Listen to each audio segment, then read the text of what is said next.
for just a few seconds. That's all I had as I ask the Lord to let the words of my mouth and the meditation of all of our hearts be acceptable in thy sight, O God. For you and you alone are our strength and our Redeemer. Yes. I want to take just a second to share with you the fact that several people came from distances to visit with me. It's like that. My younger son, Brian, who has distinguished himself already as an international photographer, has been documenting my movement all this morning. He came in from Columbia. But I'm looking for Willis Jr. The kids have already greeted me. I see him. No. He has on clean sweat. Over here. This is Willis Jr. born on the campus in 1980. Lived in faculty housing for faculty room 2 years before we moved to the outskirts. His wife Natalie is with him. Willis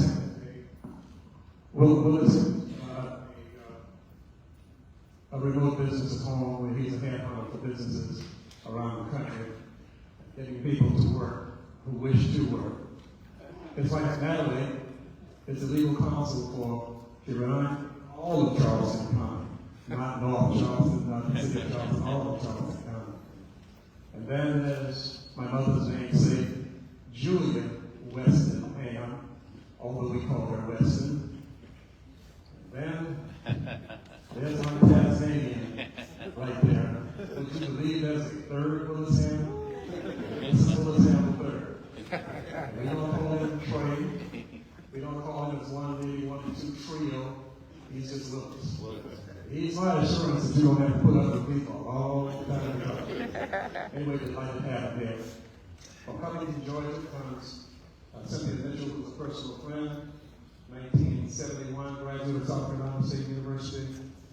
Marketing 101, in the Marketing 101, a saxophonist. Patricia, what's her last name? I forgot. Patricia Coleman has come with her parents, her best friend. And Charlie Schuler in the audience. Charlie Schuler was supposed to come in from Pensacola, Florida. He actually came to the campus in 1972 to swim with us. Coach Bradley was supposed to be with us this morning also. Coach Bradley was our swimming coach for a number of years, to include my athletic years, about 4 of my athletic years. And he convinced Charlie to come down to Pensacola, Florida in 1952. He told Charlie that South Carolina State was just like any other state university, Ohio State, Michigan State, and what have you. Charlie D. White experienced culture shock. Charlie said the 2 years he spent before he had to do a specialty area for himself were the best 2 years of his life. He has written a book that will be available in a day or two called Face the Race.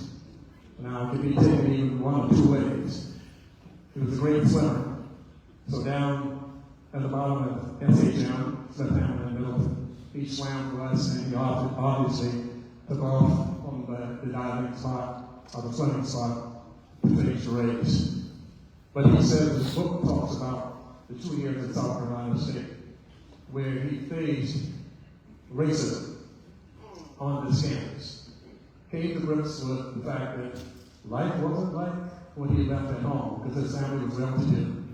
He had no particular financial needs and any personal needs, and Coach Bradley and everyone in the athletic program treated him with all the decency and respect that they could muster. So I hope Charlie will be here. But his book is called, when it comes out, is Charlie there? Yeah. Oh, Charlie said I'd love to see you. Okay? Charlie, are you that deep of Bradley next to you? Okay, I can't see that far either. Now, so just wanted to know who's here. Among all the other things that I have in Orangeburg, I spent, I think, 18 of my 37 years on this campus. First full-time director of student activities in 1970 to 73, and then the first full-time director of athletics from 1980 to 1990. I spent the last 2 years doing the Smith administration in the Dallas Attendant Education, where we set records for adult enrollment and the money of the amount of money we were able to bring to the university. I'm going to start in earnest right here, and I'm going to promise you I won't take too long because I had a homeboy, we called him in the old days, from Charleston, that met me by the J.I. Washington dining hall one day, or really at the post office. And I don't know why he said this to me. I wasn't a speaker at the time. He said, "Oh boy, I just get sick of people giving long recitations around here." And he said, "At some point or the other, we have to put a stop to that." And he said, "I've got a word for it.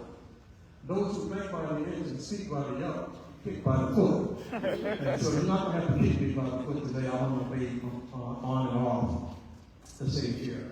I want you to know that the Orangeburg Massacre made an indelible mark on my person and certainly my mind. But I have to put it in the context where it belongs. And so I'm sorry to interrupt right now. If you were born in the 60s, from 1960 to 1970, you were born in what might be the most turbulent decade in the state and the nation's history. I was a junior in high school in 1963, November 1963, when the word came across the intercom that President John F. Kennedy had been assassinated. Many of you, all of you, I suspect, remember, those of you of this ilk and this age, remember that in 1964, the word came that Dr. Martin Luther King had been assassinated. Now, the Civil Rights Act followed with Lyndon Baines Johnson shortly after that. But in 1968, Robert F. Kennedy was assassinated. So the nation was constantly in transition during the 1960s. I'm going to bypass the massacre for the moment to tell you this. Governor John West came to South Carolina, from Camden, came to the governorship in 1970. He looked at 3 events and decided that something needed to be done about it. The Orangeburg Massacre in 1968, the hospital strike on March 3rd, 1970, with Charleston nurses asking for equal pay and better treatment on the job. And then there was 11 or so days, about 15 days later, a bus was turned over with black kids trying to get to the high school for the first time, to a white high school in Lamar, South Carolina. It became known as the Lamar Riot. The parents of white kids had axe hammers, they had weapons, and anything else they could put their hands on to intimidate black families and their children. And so these 3 events, the Orangeburg Massacre, the nurses' strike, and the Lamar Riot, caused Governor West to come on board and create a commission to deal with discrimination in employment, in fair housing, and in public accommodations. You know who got the job when he set it up. James Larger, James E. Clark, became the first commissioner of the Human Affairs Commission. He stayed in that position and he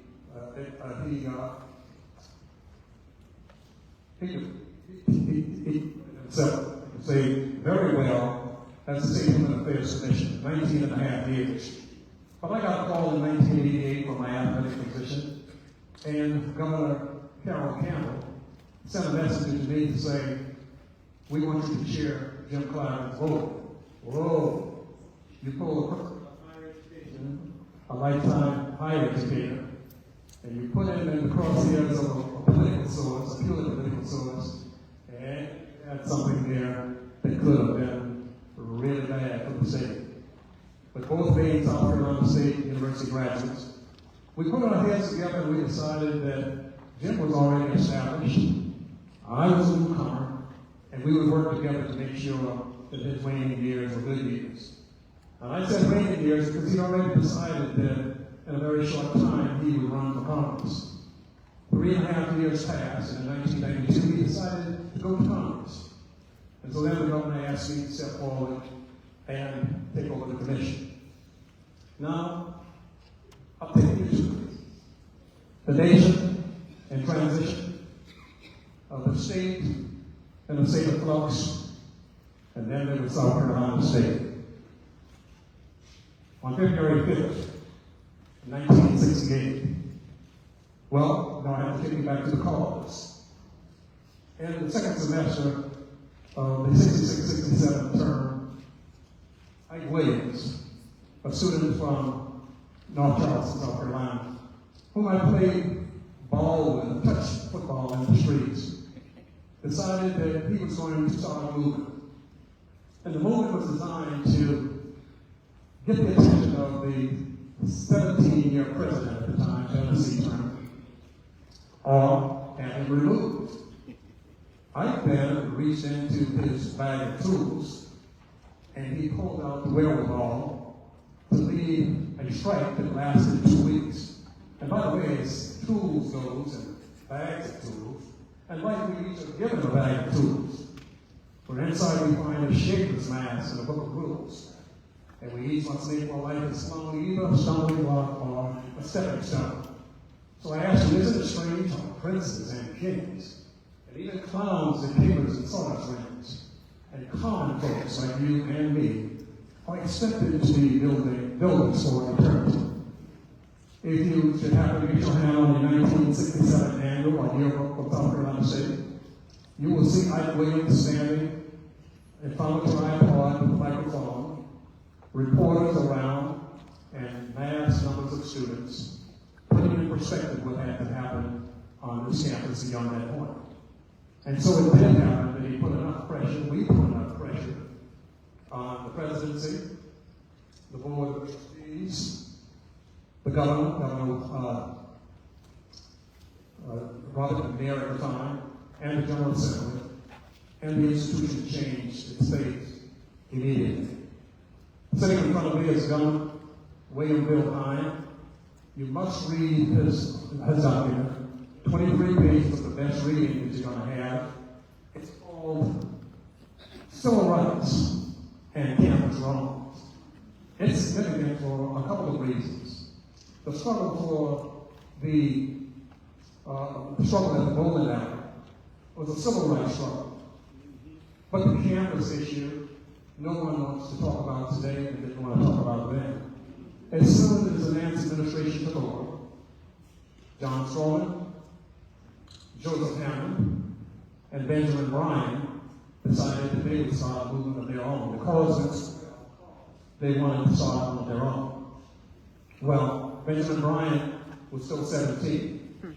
So when they were released, they were expelled from college, his father had to represent him in the suit against the institution. On the books, to this day, is a case called Hammond versus South Carolina State. The students prevailed in court, and they were brought back to campus for the 1967-68 school year. Now this is important. This is a period of turbulence on this campus. The first events, I think, led Ron Strowman particularly to feel like if we can take the measure of matters in the administration on the campus, maybe we can also go downtown and normalize the city of Orangeburg. It's 4 days that Jack Nelson and Jack Bass puts in perspective for the Orangeburg Massacre. On Monday, February 5th, John Strowman took a small group of students, males, to the bowling alley, tried to enter in a bowl. The sign on the door said clearly, "For whites only." Well, obviously they were repelled and sent away. On February 6th, John Strowman went back and waited for a half hour before he and a slightly larger group attempted to enter. He did not tell anyone, very few people knew.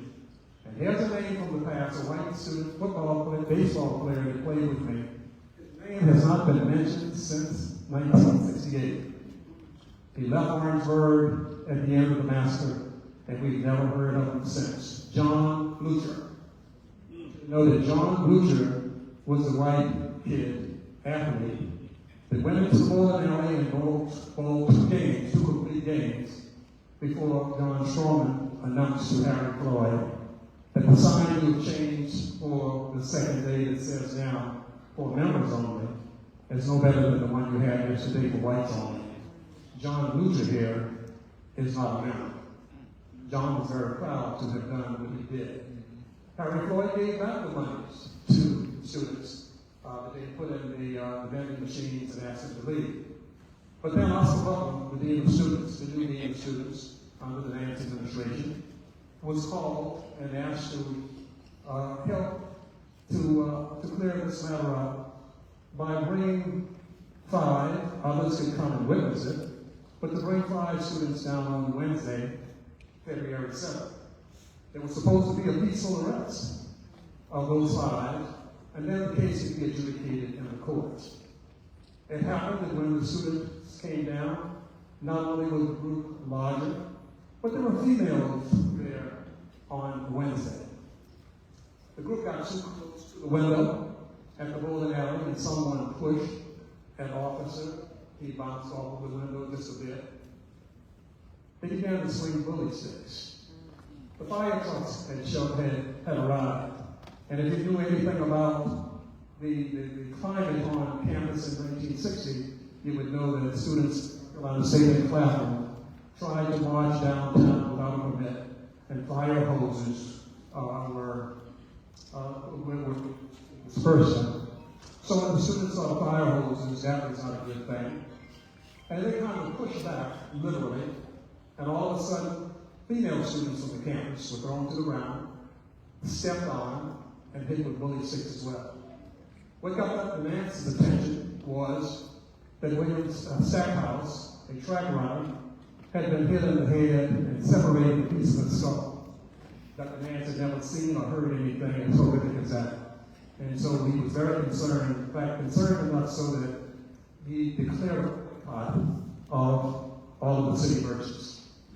Told the students to stay on campus. No one was to go downtown. No one would spend any money in the city of Orangeburg until, I guess it was near $10, and Governor Robert McNair and the State General Assembly were coming in to help to resolve this. And so Jack Bass and Jack Nelson described the day of February 8th as a day of foreboding, a sign of things to come. There was an eerie quiet, as I'm told, on the campus. I had been on a basketball team for 3 days, Alabama A&M and Normal Alabama on Monday, Alabama State and Montgomery, Alabama on Tuesday, Knoxville College in Knoxville, Tennessee on Wednesday, and we arrived back at 6 o'clock on Thursday. The campus was very quiet. I went into the shower, common shower that they hold at 8 o'clock, to get myself ready to start studying to make up for all the time I lost on the road. We didn't have all the conveniences they have today. We had to come back and study here. There was no this, that, or the other from the internet.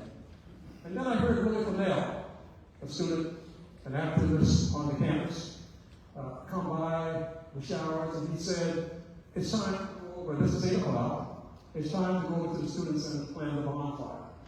And by the way, several of us need to go to the female halls or dormitories, they were at the time, dormitories, and tell the ladies to stay in because it might get ugly out there during the night. Again, foreboding, a sign of things to come. And so the night passed on. At 11 o'clock, Reggie Mitchell, who's my cousin that lived off on Russell Street, high schooler, came to my room. I'm not graphic with this part because I don't want to disturb the family 57 years later. But the sweater in his hands was soaked and salted there, and he was in a state of shock. He came in, he said, one of my buddies, there were 4 of us, died. I said, died where? He said, at the front of the campus. National Guardsmen, highway patrolmen, and local police officers opened fire upon us, and one of us is still laying on the ground up front. I came out of the room to the chaos in Buffet Hall. Every male who thought that they needed to get out of Dodge van and to get a telephone, we only had 3, 1 on each floor, was calling to try and get someone to come and pick them up. You know some of the story, the rest of the story, that Cleveland Sellers was charged with inciting to riot. The only person who was both shot and sent to prison for several months, presumably for students to do what they were doing, which was only having tape around a fire. So it happened that 9 National Guardsmen, 1 highway patrolman, a number of other local police, state police, standing around, opened fire on students. Bass and Nelson said that for the number of students, totaling slightly better than 100, there were enough law enforcement officers to arrest each of them 3 to 1. But that wasn't their intention. I was in Tallahassee doing my doctoral studies with Dr. Melvin Hardy mid-year of 2 in 1974. I was at a movie, a rare experience, because we usually didn't have time to go to movies. But I stood on my feet and it stunned everyone else in the theater because they wanted to know what was wrong with me. Well, the movie, The Return of Billy Jack, actually had a segment that encompassed everything that had happened from the time the law enforcement officers were coming out to London, National Guardsmen and all, and the language they used about coming down to kill. Let's say it like this, some neighbors. And I'm standing in, I'm in shock and watching this. But it came to pass that they came to Orangeburg and they did what they intended to do. I got to Florida State University in 1973, and Dr. Melvin D. Hardy, my mentor on record, asked me to make a 25-minute speech to the American College student class on the Orangeburg Massacre. Chet Sue had been at the University of Mississippi when James Meredith was trying to integrate the school and did successfully. Joe Looper was at Kent State when the shootings occurred there on April 4th in 1970. And so Joe Looper and Chet Sue made things. But Dr. Hardy was a super stalwart.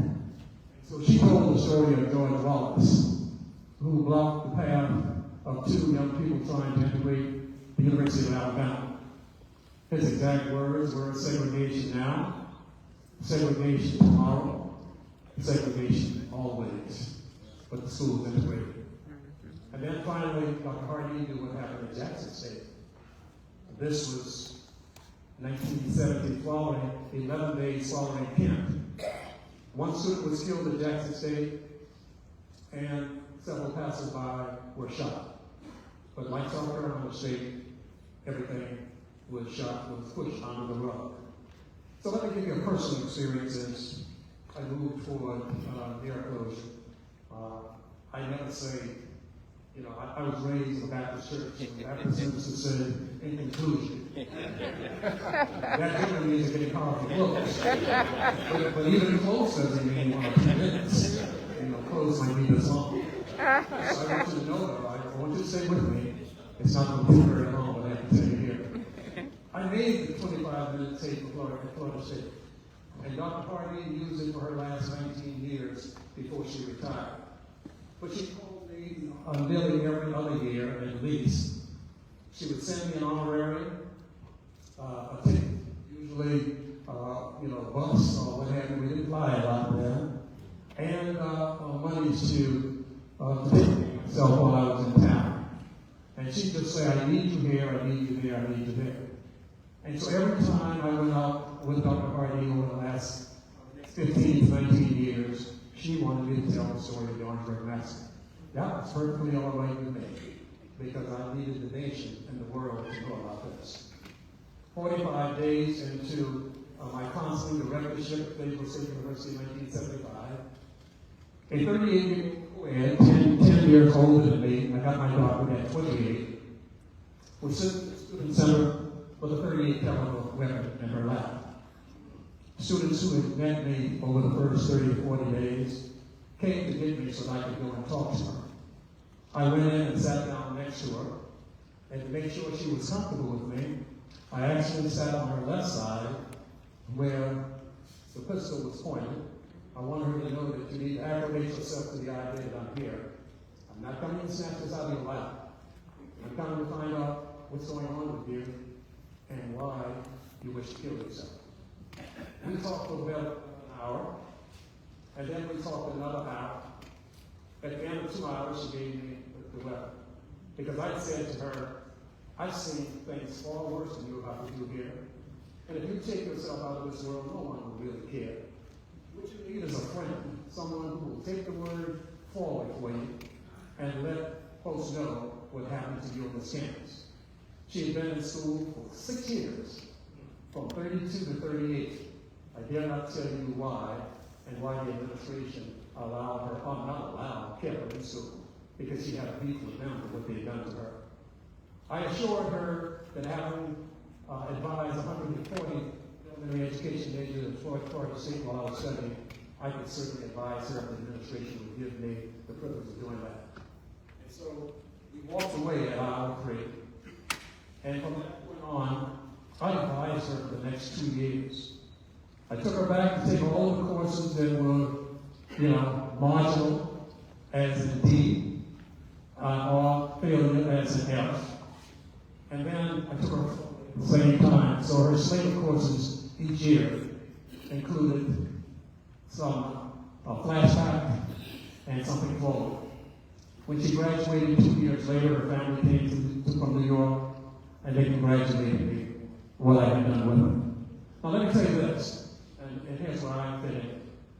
I've taken the Orangeburg Massacre to 50 states in the United States, to 2 American territories, went to Würzburg and Landau, Germany.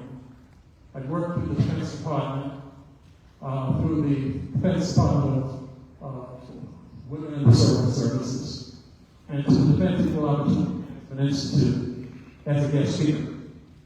And every time I spoke, I invoked the Orangeburg Massacre.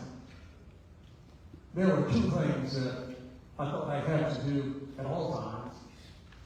Tell the world about the massacre, and then have folks understand what it's like to be an O in an X environment. When you're the odd person out, whether it has to do with race, age, gender, national origin, disability, whatever, when you're the odd person out, it matters to you, but it doesn't matter to anyone else. And so I did most of my teaching through diversity coursework. I helped to write, I was one of 4 human affairs commissioners in the country that wrote training plans for the entire 50-state area.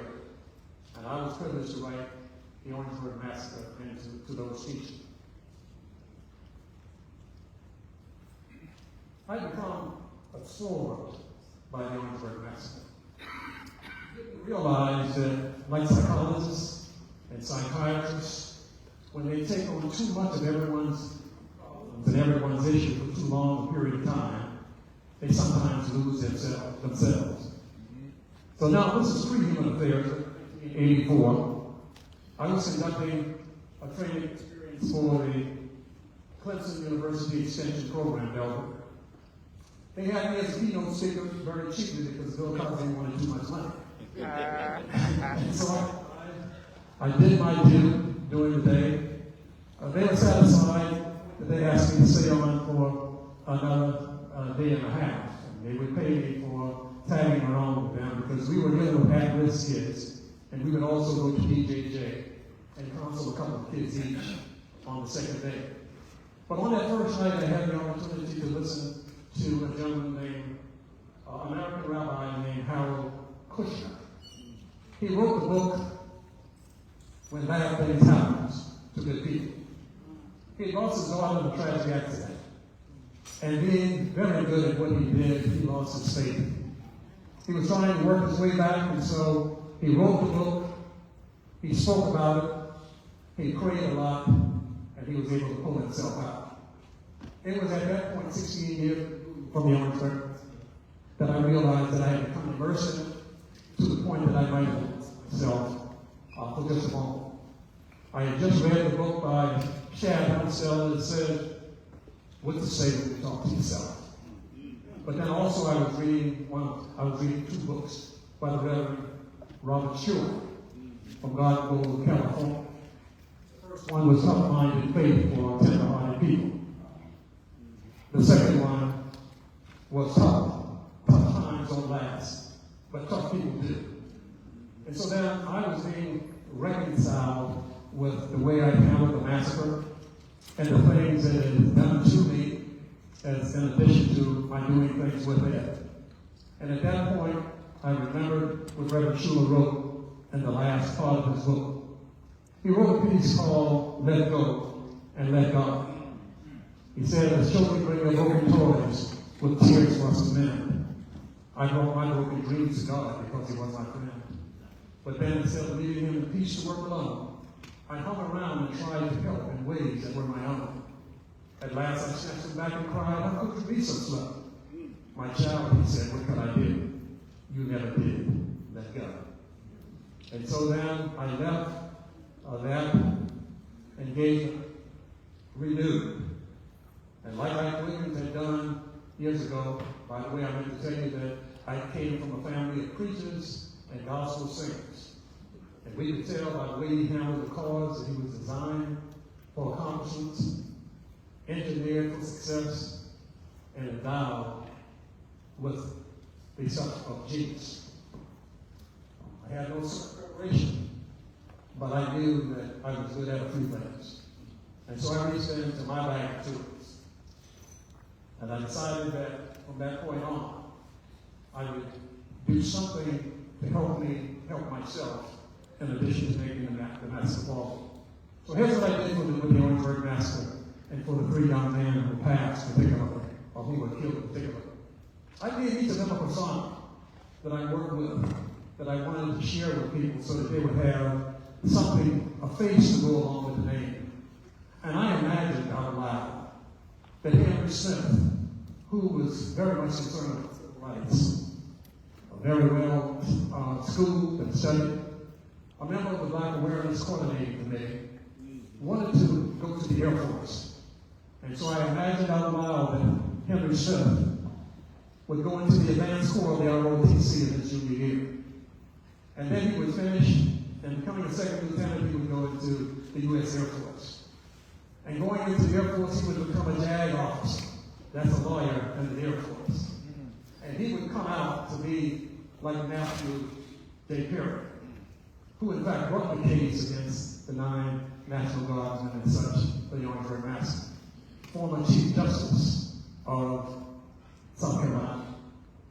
Or he would be like Ernest E. Fenn, Chief Justice also, who defended the Friendship 9 students who were arrested for sitting at a lunch counter in Rock Hill, South Carolina, and he did it successfully. Or Jim Sally would remember the name Zach Townsend. He would remember Zach Townsend in Orangeburg in the family courts, taking care of Orangeburg. I want you to know that right here in Moss Hall, behind Lawman Hall, before it became a business department, it was the School of Law for South Carolina State. 1947, the year I was born, disbanded in 1966. This is like the first half of my sophomore year. But I saw Henry Smith having the argument and time that these stalwarts had. And so he would be a lawyer of note in the civil rights community. And then there was Samuel Hammond, who was sent by his family from Broward Community College to play football at South Carolina State and to study. He was my understudy on team. I was going into my senior year. Sam had to sit out a year by NAIA rules. And so we worked together for that year, Jackie. And if you look in the 1968 yearbook, you'll see Sam Hammond sitting next to me at ground level on the first row. It was 1972 when Zenobia Hammond came to South Carolina State. And President Connolly said the real tribute to the value of an institution and the decency of its people is that a parent will allow a second child to come to a university where their first child had been killed. And so Zenobia came. Is Virginia Newman in the audience? Virginia told me that she might be here. Virginia introduced me to Zenobia in 1972. And I went directly to, after I took her ID pictures, had to be done over here, what was the Y hut. I went to President Nance's office, and I said, I told you something unsolicited when I came on board. That with the junior and senior class still being my contemporary from the time that I graduated, that I would date any of your politics.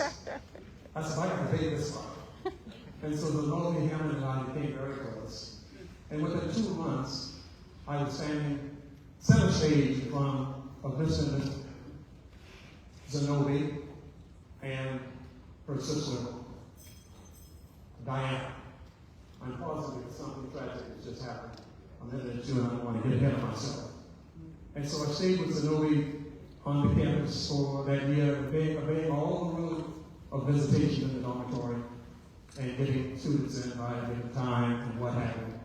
But I went to Florida State, and for a year we kept up with one another, and we were supposed to get married in 1974. In June, the wedding was not consummated. But I was still a very good friend to the Hammonds, and they loved me until the parents until they died. Zenobi was here when I spoke on the 25th anniversary of the Orangeburg Massacre from my position in Human Affairs 1993, and I put all of her straight. But she loved it. Zenobi died 2 years ago. But I'm in touch with Zanette, her older daughter. Both of Zenobi's kids were born 2 weeks before each of my kids, pure. But she left us 2 years ago. I want to tell you, I asked the president if he wanted to do it or he would allow me to do it. Then I talked to Diana Carter, not talked to her, I received a message from her, a text message 10 days ago. She asked me to get in touch with Ms. Ellen Zitto at the Golden Alley.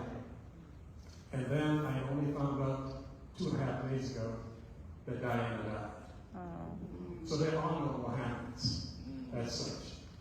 And the matriarch for Barnwell, I understand, who has been coming each year, had broken her hip or had some lower body accident. So I told Zanette, as a matter of fact, that I would tell Congress that today I'm standing in the gap for the Hammond family, and that's why I stood when the VIs asked for families to stand. And I also petitioned the president to let me get Zenobi's 2 kids, Diana's 2 kids, and bring them to campus at some point to establish a new generation of Hammonds. Because as long as we celebrate Smith, Hammond, and Middleton, they need to be here. Absolutely. And like on Middleton, you did a wonderful job.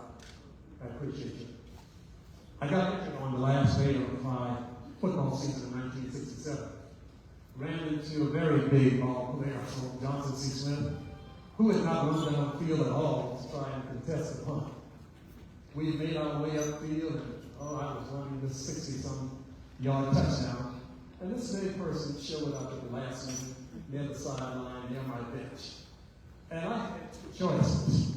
One, to step out of bounds, or to attack him. And nothing told me but to attack a man 100 pounds heavier than me. He did not move. I went to the bench, and after I finished spitting out blood, it was clear that I had a problem with my sermon.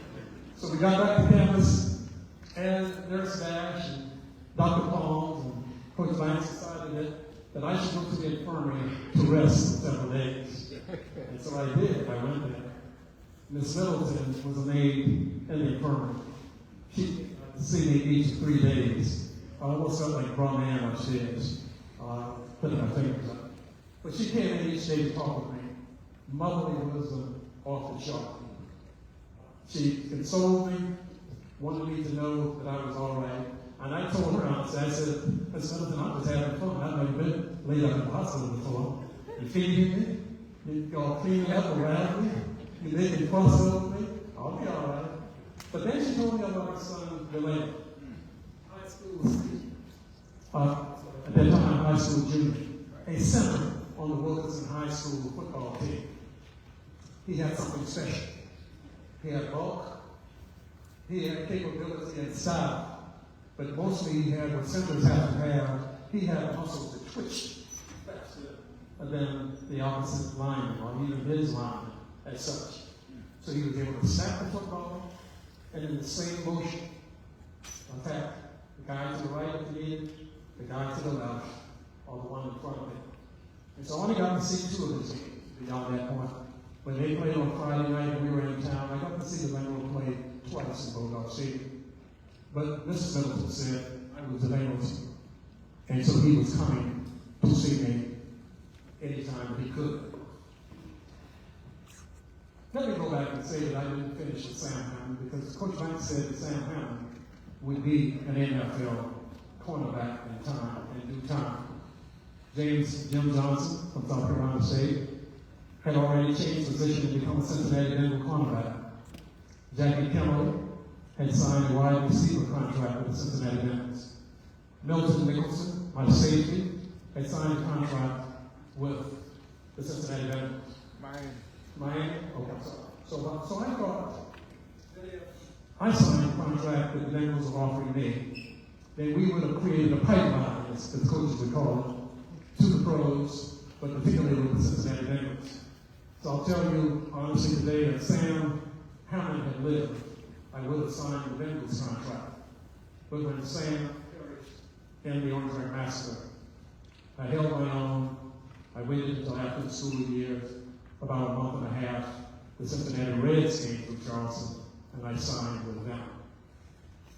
I carried Smith, Hammond, and Middleton with those personas with me for an awfully long time. And I'm proud to be able to say I was their friend, and they were mine. I'm proud also to say that all of the athletes that we worked with at the time who survived the massacre still feel like they gave their best effort in being a part of the movement at the time. It was 2013 when a reporter from a book writer came to my house. R.C. Gamble, who played with us and gone to the Boston Patriots, sent him to interview 5 of us. I think I can remember Harold K. Riley from Wilkinson, John Jones from Seneca, quarterback. Harold was quarterback. Todd Preston was right now. But the first thing they wanted to know from me was, is it true that you ran 42 miles to Columbia before the buses to protest the Orangeburg Massacre when you all came back to campus 2 weeks later? I said, of course I did. 3 distance runners from the track team from Trinidad, Tobago. One, Leroy Butler from Camden, South Carolina, came to me as president of the Buckhead Club and said, would you help us make this run to Columbia? We understand that you can run all day. I said, not all day, but yeah, I can run. So then, would you believe, I called the highway patrol, the very people that had shot at us and shot some of us 27 or 28 years earlier, and I asked for an escort from the interstate until dark turns daylight. And so 5 of us set out to run. The picture, I don't have the photo with me, wouldn't bring it, wouldn't have been things to do.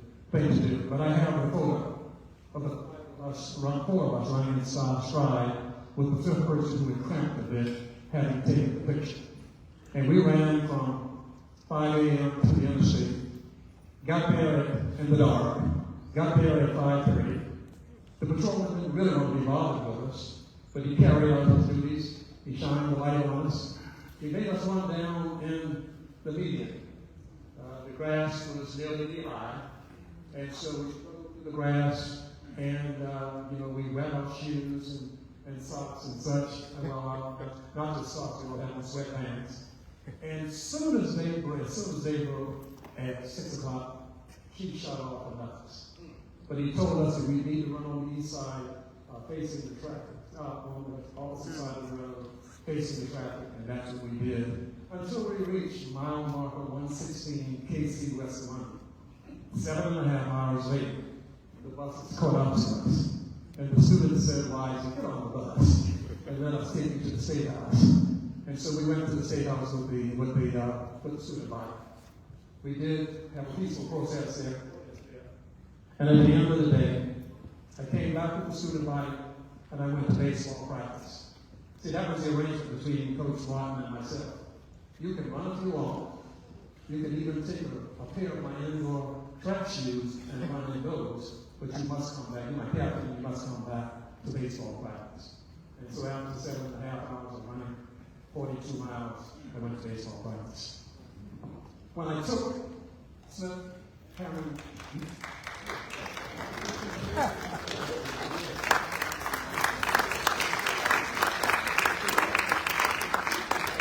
when I took Smith, Hammond and Middleton on the road with me, doing diversity training, I had two good things going for me. No one could beat their way past the Orangeburg Massacre and understanding, and understanding tragedy and legacy has been a part of that.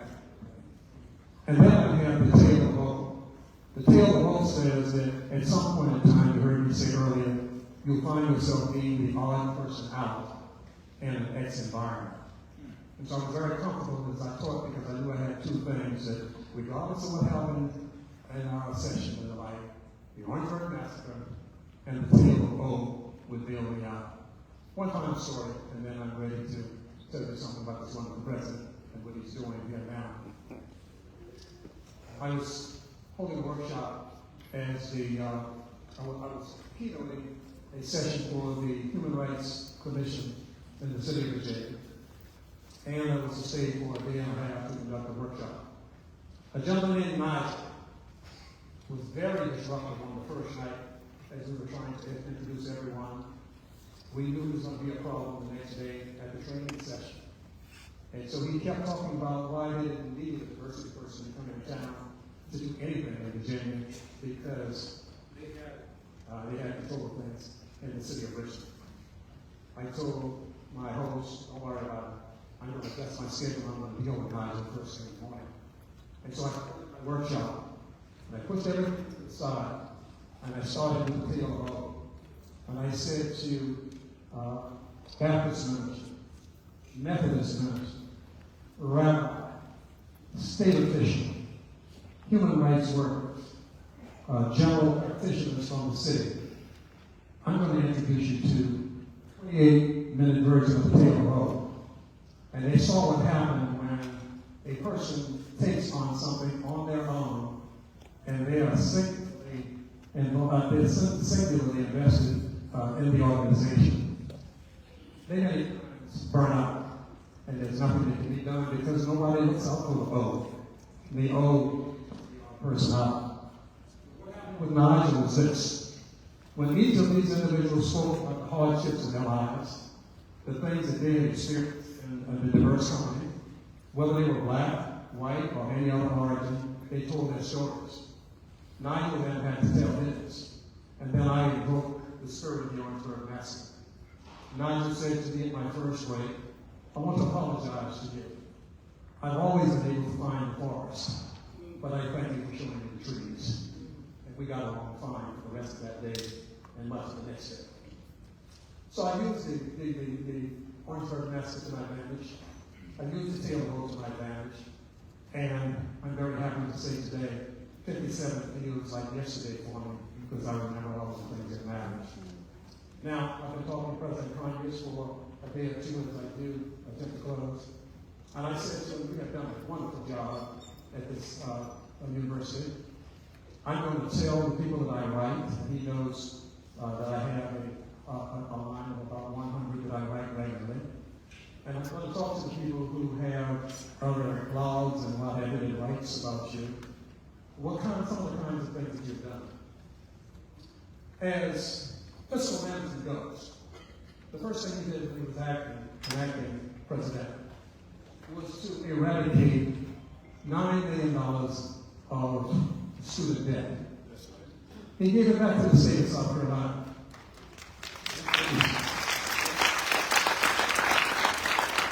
There were some professors who gave him the money back and they said, you use it for whatever purpose that you see. He started a fundraising campaign, his first. He said in 125 days, I want to raise $1.5 million. And he invested and raised $2.5 million.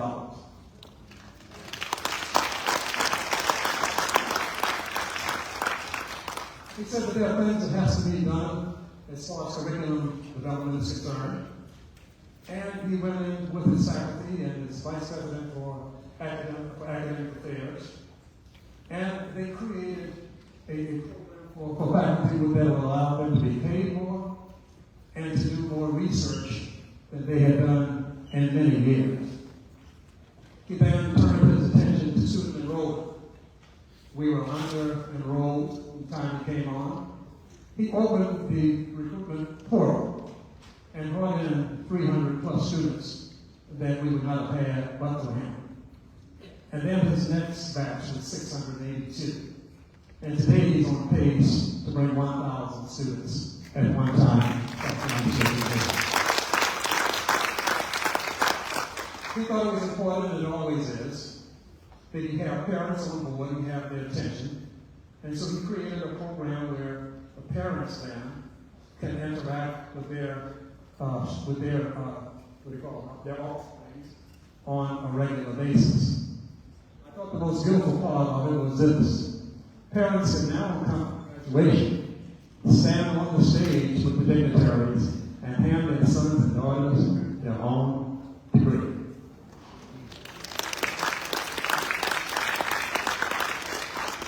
And then he finally became concerned about the morale of the college. So, finally, he worked recently on the brand of the college. And many college administrators don't understand the value of having a brand. When you see certain things, you ought to be able to say that's South Carolina State University.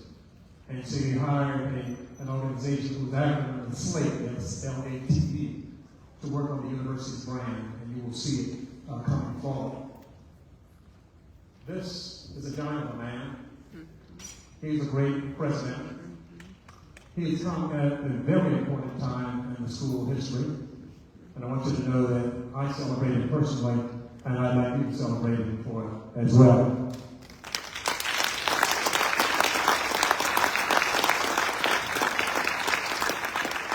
He has great involvement with the National Alumni Association, but I've already been in touch with some groups that he knows sort of vaguely. Tina Lyman Brown and Doug Stewart administers an organization online, Facebook, called Sing the Praise. They're singing the praise of alma mater by getting the word out about South Carolina State all the time. On the campus, now on campus, but really still an external group, are the former Athletes Association. And then it's finally, to my knowledge, what's the final organization here? Anyway, I digress. He now has help coming. The president was in Atlanta last week. He didn't know that I knew it. And he interacted with the Atlanta Alumni Chapter. They fell in love with him all over again. But then following that, General Richard Dix, who played kicker on the 1983, 84, 85 football team here, told me to tell President Conyers today that the softball team that is competing in the 3-day tournament in Atlanta this weekend will be fed and nurtured mentally and emotionally by the Atlanta chapter.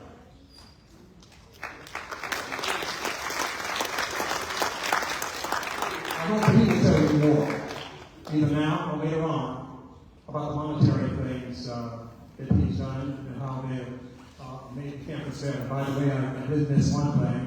He's gotten the blessing of the state to provide monies to upgrade 10 buildings on the campus, and that's a big deal.